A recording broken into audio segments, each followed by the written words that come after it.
Mike, it's now a defeat to Puerto Rico.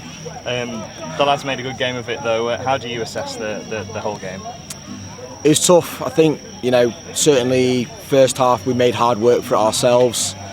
I think the boys were trying to deliver the game plan and they got pretty close to it at times. There wasn't anything that we saw in the game that we didn't anticipate or expect.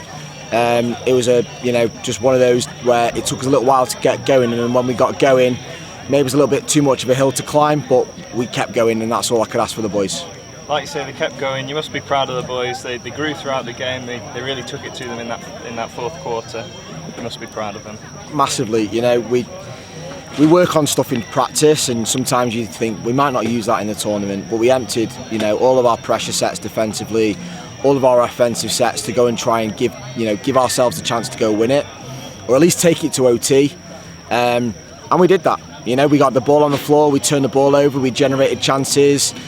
Maybe on another day some of those chances drop, and fair credit to Puerto Rico. They're a good direct team.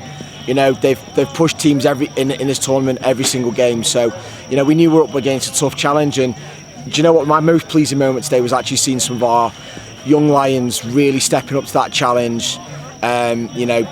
We pushed and pushed and pushed, and some of them got tired and carried on pushing, and that's all we could have asked for. Now, you were without a dedicated face-off man for the whole of that game. There's been some injuries. How difficult is that situation in international lacrosse to not have a dedicated face-off man? Yeah, it's a huge part of the game.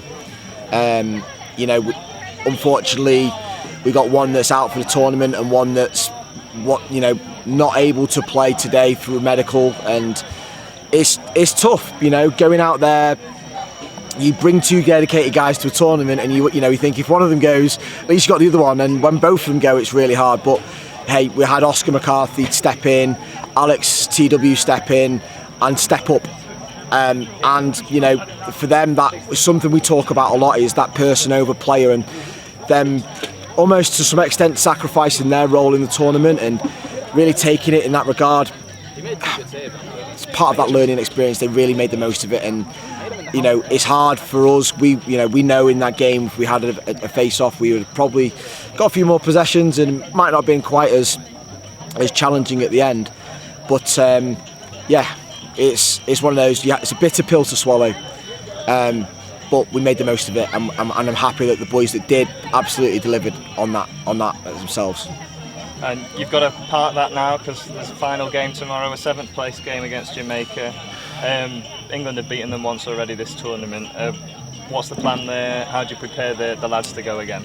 I think for us it's a fairly quick turnaround. We have to dust ourselves down, recover well, which we have done today and the day before. So we're getting better at that each day. Yes, it's the hardest game of the tournament, the last game, because all that energy is depleted, but we will go for it. I think we've got to make sure that we learnt the lessons when we played Jamaica the first time. We've got things to apply. They all have grown, we have grown, and we've got to make sure that we make it count when it counts.